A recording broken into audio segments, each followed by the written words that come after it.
నా ద్వారా ఎవడైనా లోపల ప్రవేశించినలా వాడు రక్షింపబడిన వాడై లోపలికి పోవచ్చు, బయటకు వచ్చుచు మేత మేల్చుందను. ఇక్కడ వినండి చిన్న సత్యాన్ని.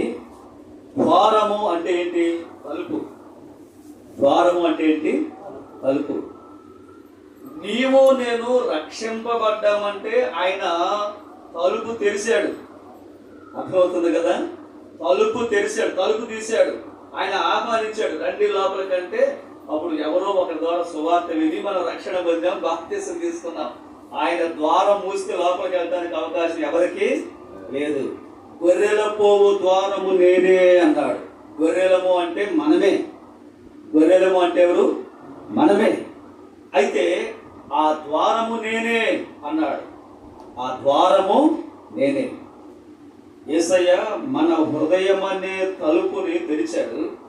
యేసయ్య మన హృదయాన్ని వెలిగించాడు. అంత మాత్రమే కాదు, కానీ తన దొడ్డిలోనికి ఆయన ద్వారాన్ని తీసి మనల్ని ఆహ్వానించాడు. అర్థమైందా?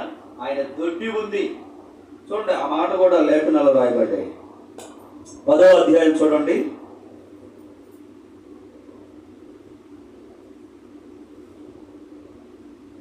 మనము 15వ వచనం చదువుకున్నాం. యోహాను సువార్త. తండ్రి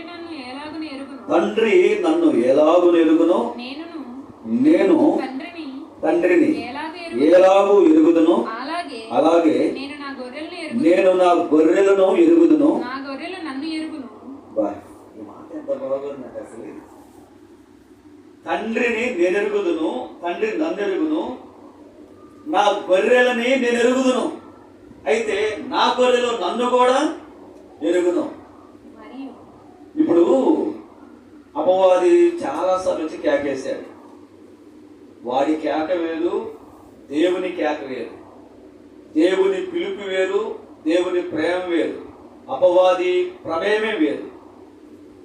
అయితే ఇక్కడ మనం గమనించాల్సింది ఏంటంటే, నా గొర్రెలు నన్ను ఎరుగును అన్నాడు. సువార్త ద్వారా మనం పిలిచి రక్షించాడు. అయితే చూడండి 16వ వచనం. రక్షించబడిన తర్వాత మనకేం వేసాడో అర్థమైంది అక్కడ. ఈ దొడ్డివి కాని వేరే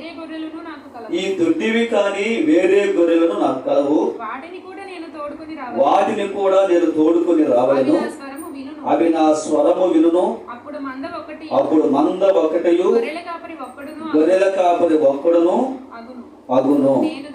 సరే, ఇక్కడ కొంచెం మనం అర్థం చేసుకోవాలి. గొర్రెలు అంటే ఇశ్రాయేలు ప్రజలు అక్కడ గొర్రెల కిందకు వస్తారు. మనం కూడా